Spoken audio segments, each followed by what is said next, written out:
Bienvenue à tous. Vous êtes dans Stratégie pour votre émission économique sur Vox Africa qui donne la parole aux chefs d'entreprise, aux origines de l'information économique et de l'économie. Aujourd'hui, c'est un événement très spécial. Nous sommes donc avec Eva Zer, la représentante, la cofondatrice de Eva Zer. Eva, on a un événement très important aujourd'hui. C'est quoi cet événement auquel on assiste? Oui, alors cet événement, c'est la Journée internationale des cheveux texturés. C'est notre première édition. C'est un événement, c'est une journée internationale qui a été fondée par la marque Eva Zer. Donc on l'a fondée pour marquer le coup pour les 4 ans de la marque. Donc on est très satisfait de cette première édition. Ouais, super. Franchement, Eva, comment en 4 ans on draine autant de personnes? Je sais pas. Là, la salle est refuse du monde. C'est quoi les astuces? Franchement, je sais pas.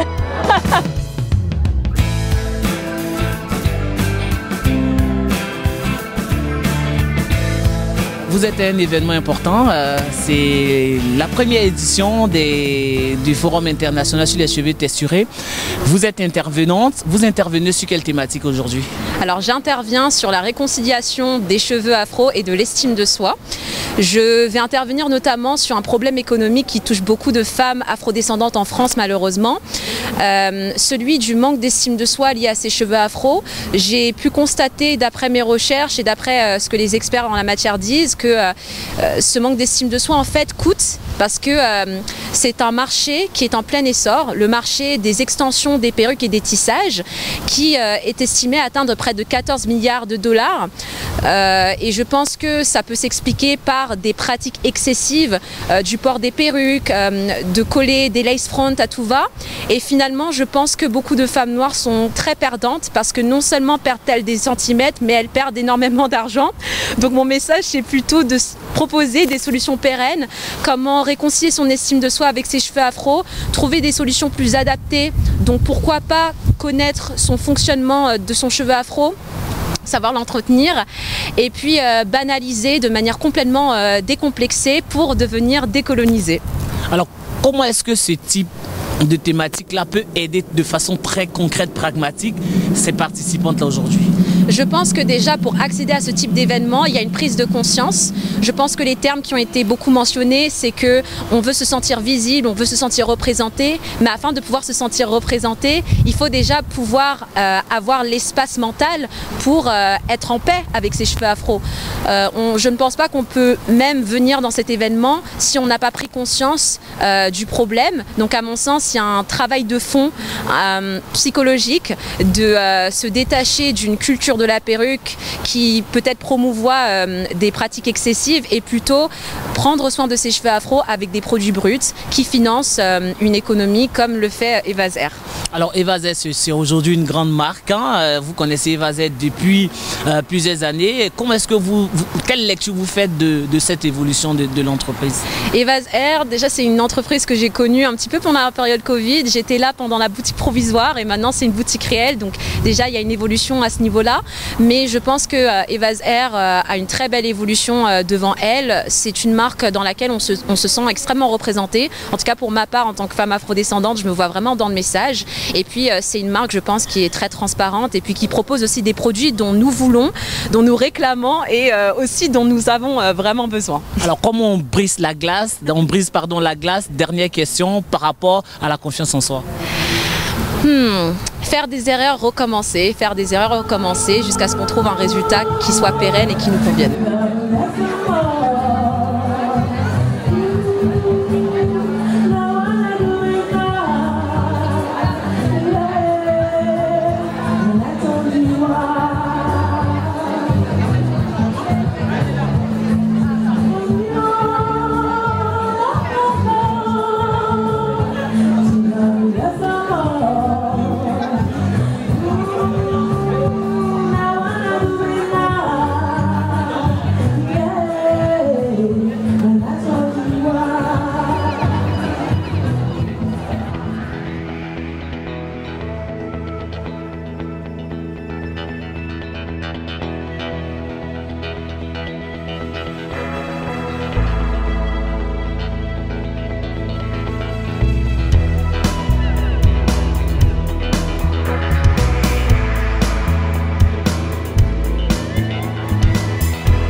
Alors le but de ce type d'événement-là, ça apporte quoi à toutes les personnes qui sont là aujourd'hui?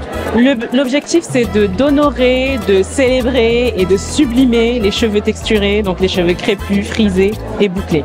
Alors souvent tu nous dis, c'est parti d'un constat, tu as commencé sur les réseaux sociaux, principalement sur YouTube, Eva elle a commencé. Oui.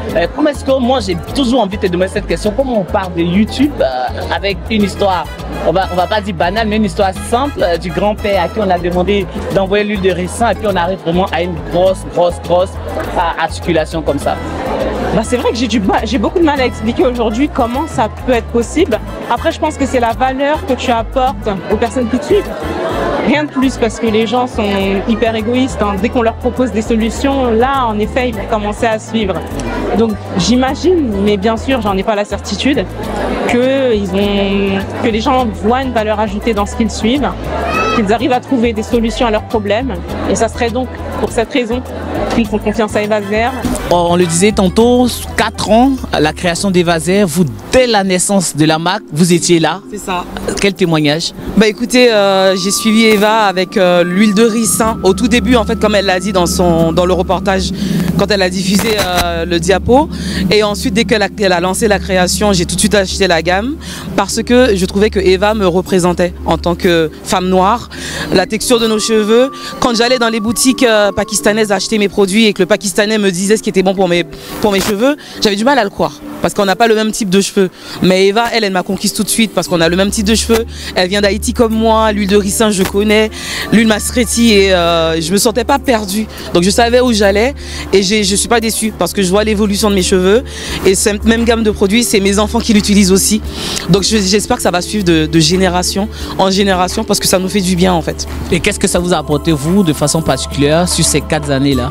Bah justement, c'est ce que je disais, je me retrouve en Eva en fait. Du coup, je ne vais plus dans les boutiques pakistanaises acheter mes produits. Moi, je suis 100% Evazer et je vois que mes cheveux aiment en fait. Ils aiment ce produit. Donc pourquoi changer? Qu'est-ce que toi tu as envie de dire à toutes les personnes qui sont là aujourd'hui? Qu'est-ce que tu as envie de leur dire comme message? Ben, j'ai envie de remercier de tout cœur toutes les personnes qui ont fait le déplacement pour cette journée internationale des cheveux texturés. On va continuer, la marque Evazer, à faire des efforts, tous les efforts, tout ce qui est en notre pouvoir pour toujours honorer les cheveux texturés en proposant des produits de top qualité, des tutoriels surtout parce qu'il y a beaucoup de gens qui ont de bons produits mais qui ne savent pas forcément comment les utiliser et innover surtout. Créer des journées comme la journée internationale des cheveux texturés. Quelles sont les ambitions d'Evazer? L'ambition d'Evazer, ça serait que toutes les femmes afro-caribéennes descendantes de la francophonie du monde entier connaissent Evazer. Ça, c'est important pour toi? C'est important pour moi parce qu'il y a beaucoup de femmes aujourd'hui, toujours, et d'hommes, hein, parce qu'il y a des gens qui laissent aussi pousser leurs cheveux, qui ont des problèmes capillaires, qui ne savent pas comment s'y prendre avec leurs cheveux. Et nous, on est là, de l'autre côté, on existe et on pourrait les aider, sauf qu'ils n'ont pas conscience du fait qu'on existe. Alors, pour ceux qui ne sont pas forcément dans cette salle-là, qu'est-ce que ces personnes-là manquent aujourd'hui? Parce que franchement, il y a énormément de personnes dans la salle. Je te disais tout à l'heure en off, on a des personnes qui sont dehors. Ces personnes qui ne sont pas là, qu'est-ce que tu as envie de leur dire? Ceux qui vont regarder l'émission Stratégie Éco. J'ai envie de dire aux personnes qui ne sont pas là, vous avez manqué quelque chose d'extraordinaire. Qu'est-ce qu'ils ont manqué par exemple? Je pense qu'il y avait des thématiques. Oui, il y a plusieurs thématiques. Est-ce qu'on peut en voir 2 ou 3? Là, par exemple, on a commencé avec la présentation de la marque Evazer, la genèse, pourquoi on existe, comment on est arrivé sur le marché des cheveux texturés. Ensuite, on a eu une intervenante sur la nécessité de consommer dans la communauté. Là, cet après-midi, il va y avoir un atelier capillaire. Donc, c'est vraiment inculquer des connaissances, partager des connaissances pour aider les personnes qui manquent justement d'expérience pour le soin de ce type de cheveux-là.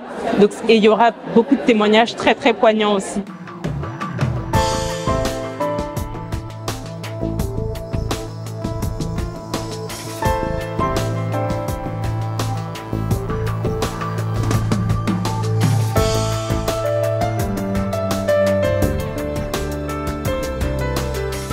On est vraiment très heureux, très satisfait. L'émission tire à sa fin. On va aller voir quelques personnes à qui on va passer le micro pour nous donner forcément les impressions. Eva, ton mot de fin de cette première édition de la Journée internationale des cheveux texturés. on a hâte de voir les autres éditions arriver. On a hâte de faire quelque chose d'encore plus grandiose, d'avoir encore plus de monde. J'ai hâte. En fait, je pense qu'au futur. Je pense qu'il faudrait que je profite aussi de l'instant présent des ventes.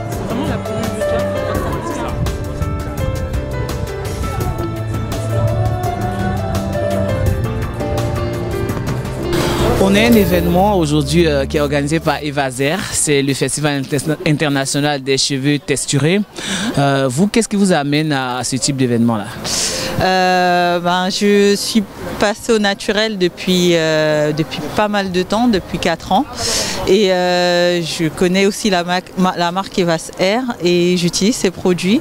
C'est juste que je voulais un petit peu voir, je suis contente qu'elle soit à Sokofundi puisque c'est une boutique que je connais très bien. Et je passais par là, je me suis dit on va passer voir le proprio et puis on va essayer de rentrer pour l'événement. Et donc voilà. Qu'est-ce que ça apporte aujourd'hui, la marque Evazer, les produits que vous utilisez, qu'est-ce que ça vous apporte? Alors, il est très très important, surtout nous femmes afro faisant notre retour au naturel, de trouver des produits qui sont adaptés à nos cheveux, surtout dans le climat qui est celui de la France. Et on a beaucoup de mal, on ne se retrouve pas dans les produits qui sont commercialisés en grande surface. Et il nous faut vraiment des produits bien spécifiques, adaptés à nos cheveux. Et donc la marque Evazer répond bien à cette demande. Donc pour vous, le fait aujourd'hui que Evazer soit là et que d'autres entrepreneurs sont dans ce secteur d'activité, c'est une satisfaction pour les afros? Très, très, puisque nos cheveux sont très, très, très, très divers. Et plus il y aura de marques de ce genre qui font vraiment des produits ciblés pour nos cheveux, nos spécificités, et mieux ce sera.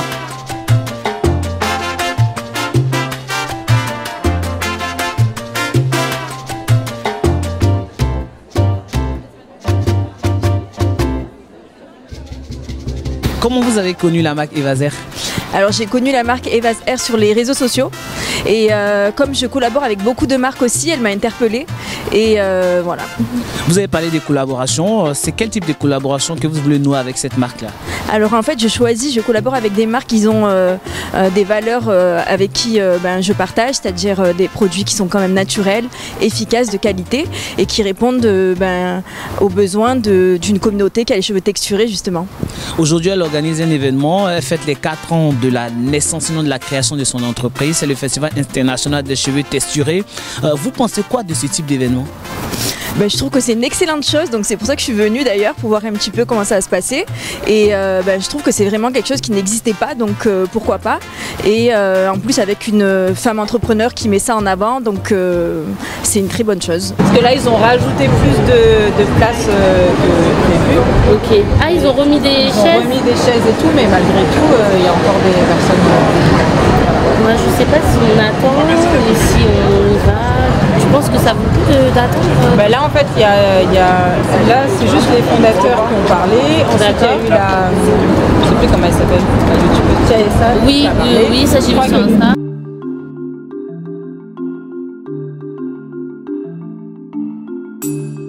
On a énormément parlé avec Evazer dans plusieurs émissions. C'est vrai que vous êtes cofondateur, directeur général de Evazer aussi, on l'a dit, mais votre rôle concrètement en tant que directeur général dans cette entreprise-là, qu'est-ce que vous faites? Alors moi je m'occupe principalement de la stratégie de la marque, de la communication et de tout ce qui est publicité payante. Je m'occupe aussi de la comptabilité, donc toute la partie finance de la société. Je m'occupe aussi de relations avec certains fournisseurs, comme par exemple certains fournisseurs en Chine, en Haïti, comme en France. Comment à partir d'un simple tuto sur YouTube, on arrive à développer une telle marque? Et puis aujourd'hui, on a énormément de personnes. Je pense que la salle, on a un peu plus de 200 personnes. Alors, tout est lié avec notre stratégie commerciale. C'est vrai qu'on est une société, on est une marque numérique, donc on est né sur les réseaux sociaux, mais par contre on est très proche de notre clientèle, donc on part régulièrement à la rencontre de notre clientèle en organisant des événements comme des ateliers capillaires. On fait des tournées d'ateliers capillaires un peu partout, comme en Guadeloupe, en France. Donc, notre clientèle, en fait, aujourd'hui s'habitue avec ces genres d'événements. Et c'est pour ça, en fait, aujourd'hui, vous avez un événement aussi grandiose. On n'a même pas de place. Donc, on avait prévu 270 personnes et on est à plus de 400 personnes dans cet événement. D'accord. Alors, qu'est-ce que la marque apporte aujourd'hui à toutes les personnes qui sont là? Qu'est-ce que Evasa apporte? C'est quoi la valeur ajoutée? Parce qu'on a énormément d'entreprises qui sont dans le secteur des cheveux texturés, les cheveux afro. C'est quoi la spécificité d'Evaser? Alors, la spécificité d'Evaser, c'est que nous développons des produits de qualité avec notre clientèle. Donc, tous les produits ont été validés par notre clientèle avant leur mise sur le marché. Et la deuxième chose, c'est que nous sommes une société qui sommes dans le partage. Donc on partage des types capillaires pour notre clientèle. Donc ce qui fait en fait, c'est une société qui est dans le partage avec sa clientèle et c'est notre valeur ajoutée aujourd'hui. Un mot sur les produits que vous vendez? Alors sur les produits qu'on commercialise, nous avons le shampoing, l'après-shampoing et une crème hydratante qui sont des best-sellers chez tous nos revendeurs. Ce sont des produits qui ont été co-développés avec notre clientèle qui aujourd'hui sont best-sellers un peu partout. Alors votre mot de fin, ce serait quoi? Alors le mot de la fin, c'est pour dire déjà un grand merci à tous les gens qui ont fait le déplacement pour commémorer la journée internationale des cheveux texturés. Cette journée, elle a été faite pour eux, pour elles. Donc du coup, on est très honorés qu'ils ont fait le déplacement pour commémorer cette première édition. Merci beaucoup. Comme je rappelle à notre téléspectateur, nous sommes donc avec Evaser, c'est la journée internationale des cheveux texturés. Ça se passe à Paris dans le 13e arrondissement. Je le dis toujours, l'information économique doit être au cœur du développement de votre entreprise. Pour les autres, l'amour et le pardon au cœur de votre vie. Le maestro Olivier Noko réalisait cette émission. Je vous dis à très bientôt sur votre